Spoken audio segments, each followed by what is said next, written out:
नमस्कार, मैं जितेंद्र चतुर्वेदी। वो संजय सिंह जो ईडी को डिफेमेशन केस की धमकी दिया करते थे, ऐसा क्या हो गया कि अब वो खुद ही घबराए हुए हैं, उनको कुछ सूझ नहीं रहा है।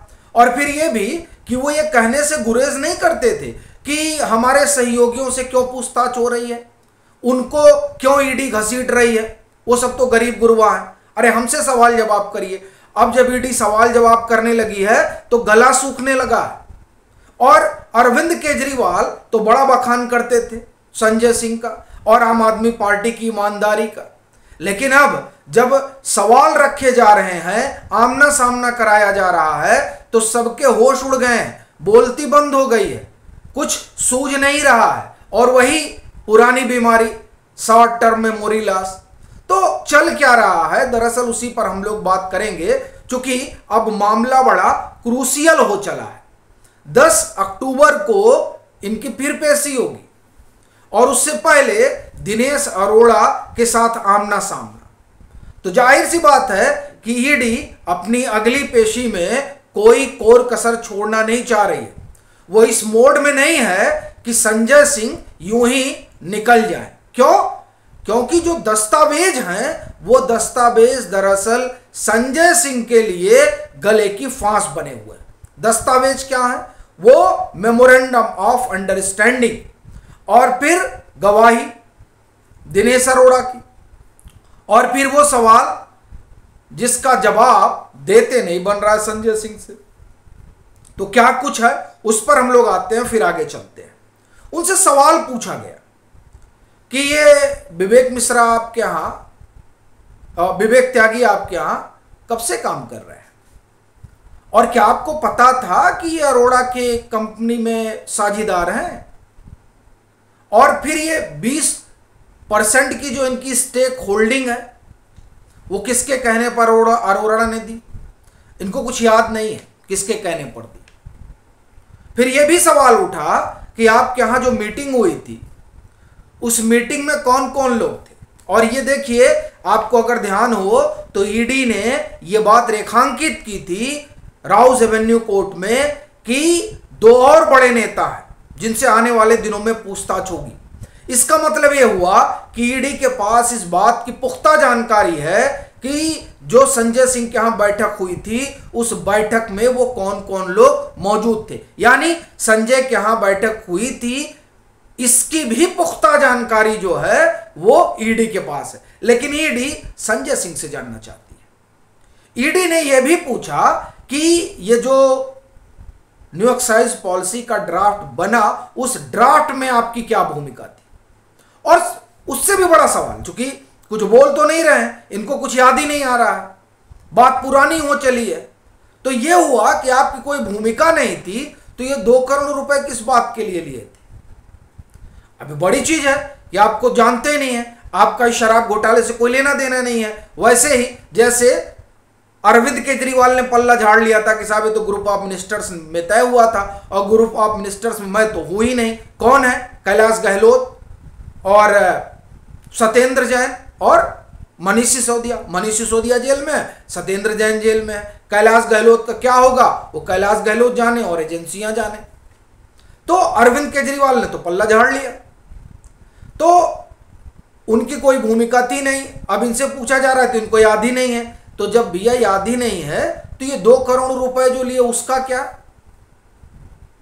ये अपने आप में बड़ी चीज है।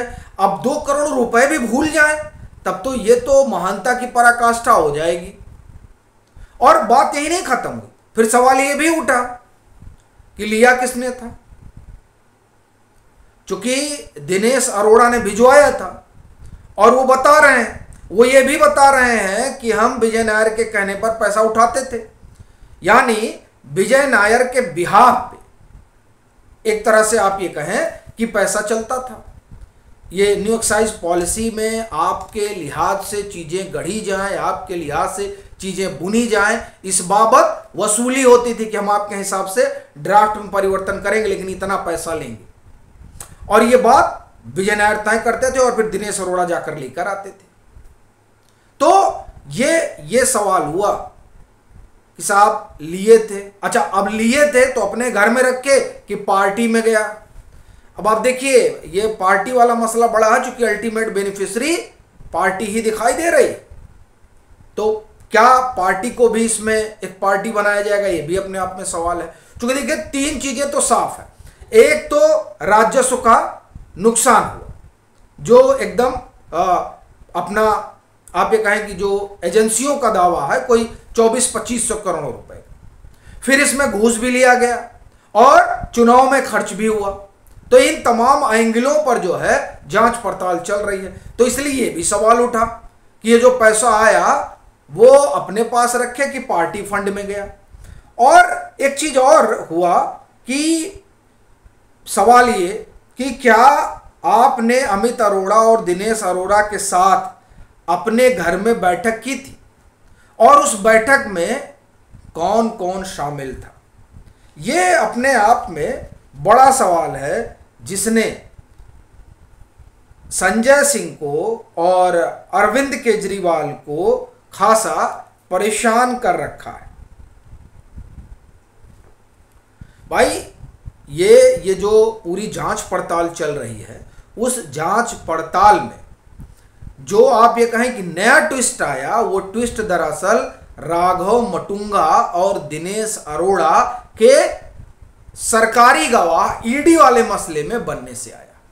क्योंकि इनके सरकारी गवाह बनते ही अगर पहले किसी पर शिकंजा कसा गया तो वो संजय सिंह है, और उस शिकंजे से और उस मेमोरेंडम ऑफ अंडरस्टैंडिंग से जो बातें निकल कर आई वो यही कि ये जो पूरा दिल्ली का शराब घोटाला है, इस शराब घोटाले में आरोप जो है वो ये है कि संजय सिंह की भी बड़ी भूमिका रही। और कान इसलिए ईडी के खड़े हो गए क्योंकि वो जो एमओयू है, उस एमओयू में जिसके बारे में अब इनको कुछ याद ही नहीं आ रहा है, उस एमओयू में तो 20% आप एक तरह से कहे कि इनकी जो विवेक त्यागी हैं उनका जो है स्टेक दिखाया जा रहा है। तो जाहिर सी बात है किसके कहने पे स्टेक मिला?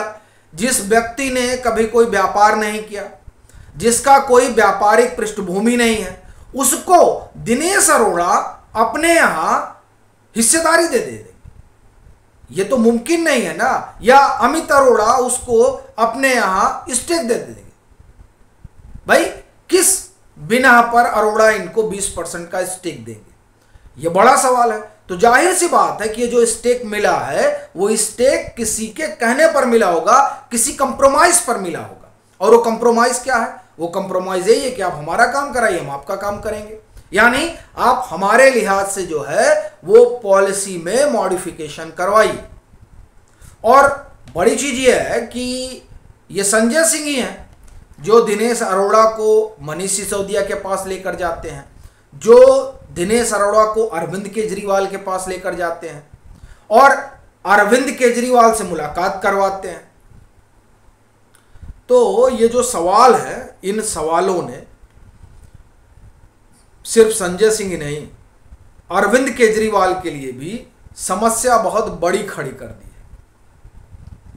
क्योंकि ये जो एमओयू है और ये जो सवाल है, इन दोनों को जब मिला दिया जाता है तो जो अगली सुनवाई होगी, उस अगली सुनवाई में तो लगता नहीं है कि कुछ संजय सिंह या अरविंद केजरीवाल के अनुकूल होने जा रहा है। क्योंकि जो तमाम एविडेंस हैं, ऐसा एजेंसी का दावा है कि ये एविडेंस संजय सिंह के खिलाफ ही हैं। तो ऐसी परिस्थिति में ये जो भूलने वाली बीमारी है, ये ज़्यादा रोज काम तो नहीं आने वाली है। बाकी आपकी अपनी क्या राय है ज़रूर साझा करें। मतांतर से नहीं जुड़े हैं तो जुड़ें, वीडियो को लाइक करें और खूब शेयर करें।